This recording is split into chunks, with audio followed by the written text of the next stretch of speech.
Bismillahirrahmanirrahim. Assalamualaikum warahmatullahi wabarakatuh. Kita semua memaklumi kalau perubahan sikap seseorang itu merupakan hal yang lumrah dalam kehidupan.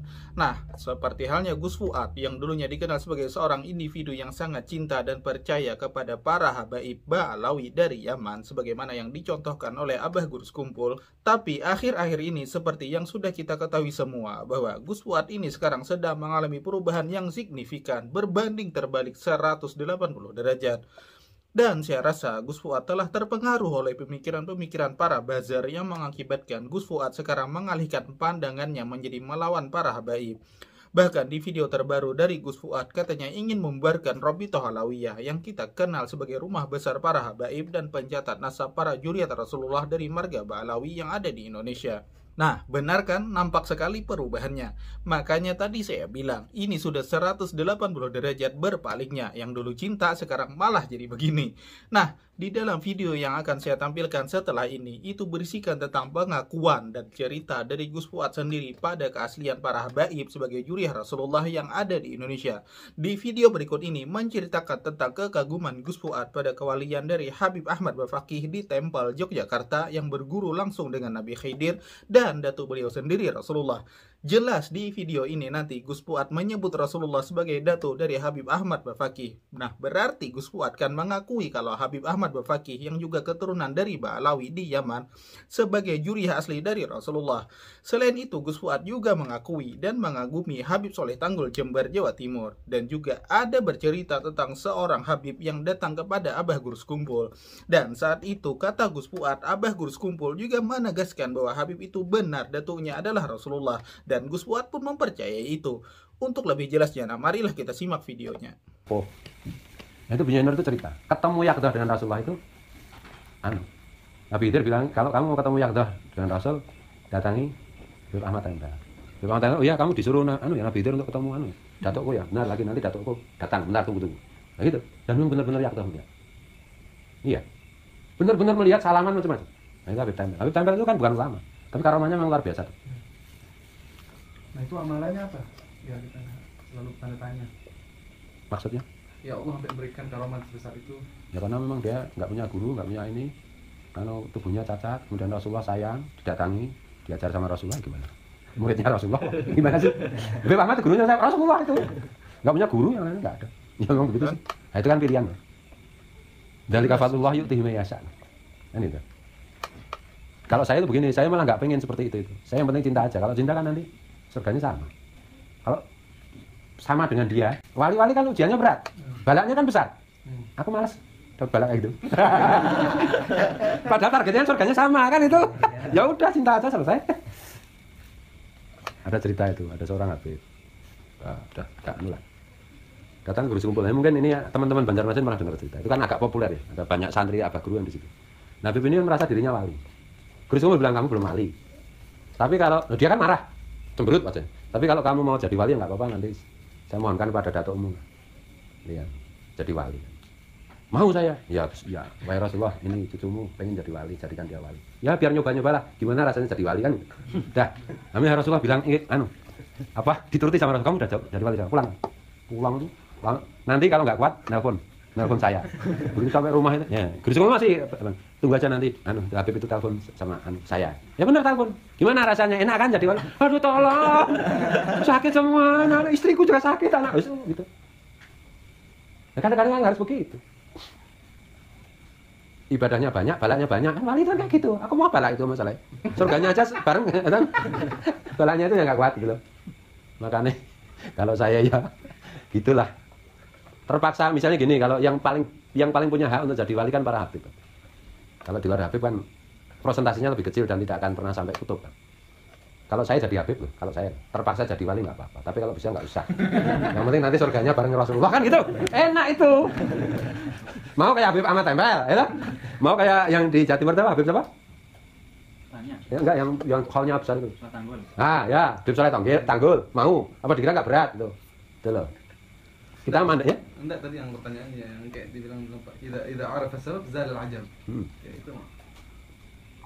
Menurut antum gimana? Enggak, maksudnya sekedar anak pengen tahu orang bagaimana tentang kewalian Habib Ahmad. Oh, itu. Terus sejarahnya itu nggak terlalu anu sih. Sejarah yang satu-satunya yang populer di masyarakat itu adalah bahwa beliau kebingungan karena ayahnya meninggal, nggak ada sumber penghasilan, kemudian beliau jalan, terus di masjid Keraton Jogja itu beliau sholat dari zuhur sampai isya sampai tengah malam, sama takmirnya itu bilang ini masjidnya mau dikunci, kalau kamu mau di dalam masjid ya nggak apa, tapi tak kunci, baru pagi nanti dibuka jam 10. Tapi kalau mau keluar ya saya mau kunci, memang saya di sini aja. Nah disitulah beliau ditemui Rasul. Cuma itu aja sejarahnya. Habis itu tahu-tahu sakti aja. Jadi bukan dari from zero to hero itu tadi, langsung itu. Udah pulang nanti udah ulama-ulama Habib datang kepadamu minta doamu. Rasulullah bilang dan benar sejak saat itu. Jadi nggak bisa dilacak. Makanya kalau saya bilang ya, bagaimana jalan kewaliannya? Ya itu tanya datukmu sendiri. Aku nggak tahu itu, yang ngajari datukmu langsung itu. Kan gitu toh. Dan karena memang secara secara zahir itu nggak mungkin sih Habib Ahmad dapat guru macam-macam itu, dapat murabi dan seterusnya, itu nggak mungkin. Makanya Rasulullah sendiri yang turunkan gitu. Guru sekumpul aja ke situ. Dan di Burdah itu kan juga tawasulnya kan juga kepada Habib Ahmad. Guru sekumpul pasti kalau ke Jawa pasti ke situ. Nah, itu adalah video dari Gus Fuad 2 tahun yang lalu, yang mana dengan kejujuran dari Gus Fuad di tahun-tahun itu, banyak dari kami muhibbin Abah Guru Sekumpul di Kalsel juga menaruh hormat kepada Gus Fuad. Bangga saja gitu ada orang luar dari Kalimantan yang punya cinta begitu besar juga kepada Abah Guru Sekumpul seperti kami. Sehingga setiap Gus Fuad datang ke Kalimantan Selatan untuk berziarah ke Sekumpul, itu selalu disambut oleh kami warga Kalsel. Tetapi itu dulu sebelum Gus Fuad jadi seperti ini, yang masif menyerang para habaib dari marga Ba'alawi. Tidak dapat dipungkiri dan dibantah kalau Gus Fuad itu memang benar-benar adalah pecinta dari Abah Guru Sekumpul. Beliau juga sangat menghormati dan percaya pada kemuliaan dan kebenaran yang diajarkan oleh para habaib dalam kehidupan sehari-hari, termasuk misalnya mengamalkan Maulid Habsyi, Ratib, Hijib, yang kesemuanya itu adalah karangan dari habib-habib dari marga Ba'alawi di Yaman. Namun nih, ketika Gus Fuad mulai terpengaruh oleh buzzer yang menggunakan media sosial untuk menyebarkan pandangan sesat mereka dengan memanfaatkan retorika yang menyesatkan dan serangan terhadap para habaib yang mungkin kritis kepada pemerintah, dan tentunya mereka pun juga mendapatkan bayaran serta dukungan dan popularitas dari orang yang terperdaya oleh hasutan mereka. Nah, Gus Fuad nampaknya memutuskan untuk ikut dalam arus pandangan para buzzer tersebut dan mulai tertarik dengan narasi-narasi yang dihadirkan oleh mereka dengan embel-embel si paling NKRI dan si paling Nusantara. Nah, itu si persepsi saya pribadi. Dan saya mungkin juga bisa salah.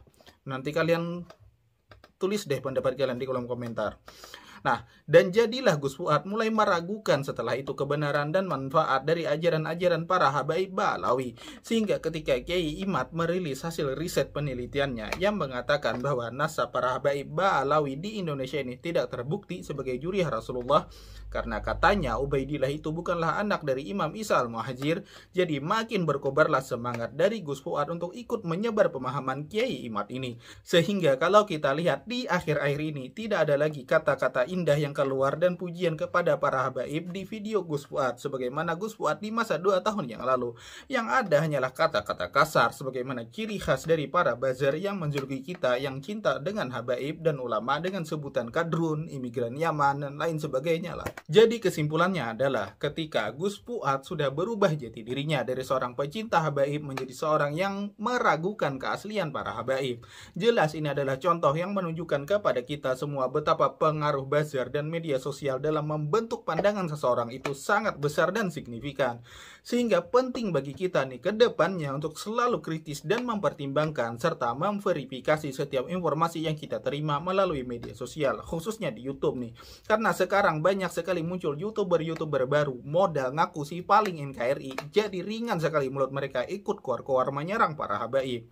Nah, jadi agar kita tidak ikut-ikutan terpengaruh dengan virus-virus tersebut, maka penting bagi kita itu untuk mempunyai guru yang bisa dijadikan pegangan. Syukur-syukur kalau kita punya seorang guru mursyid yang makamnya adalah waliullah, dan kalau bisa jangan jauh-jauh dari majelis ilmu agama yang dipimpin oleh seorang guru yang ilmunya itu bersanad sampai ke Rasulullah.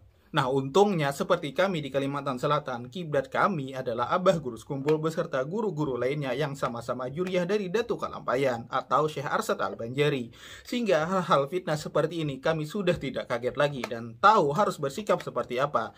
Dan semoga di tempat teman-teman sekalian pun juga demikian. Saya berharapnya begitu. Nah, kalau kita sendiri sudah berada di lingkungan yang seperti itu, maka otomatis dengan sendirinya nanti kita menjadi punya benteng tersendiri untuk selalu berada di jalan yang benar, dan kita jadi tidak ikut terseret ke sana kemari seperti layangan putus yang hanya ikut-ikutan kontroversi yang bertebaran di mana-mana. Dan terakhir, tidak lupa marilah kita doakan khususan untuk Gus Fuad, semoga beliau kembali ke jalan sebagaimana beliau 2 tahun yang lalu, dan terbuka hati dan pikiran beliau kembali untuk menyadari betapa bahayanya doktrin yang disebarkan oleh para buzzer yang mengalami Islamofobia. Ya, mungkin itu saja tanggapan yang saya bisa berikan di video kali ini. Kurang lebihnya saya mohon maaf jika ada mungkin kata-kata saya yang menyinggung. Dan terakhir, saya ingin tahu nih menurut kalian sendiri bagaimana tentang hal ini. Silahkan tulis pendapat kalian di kolom komentar.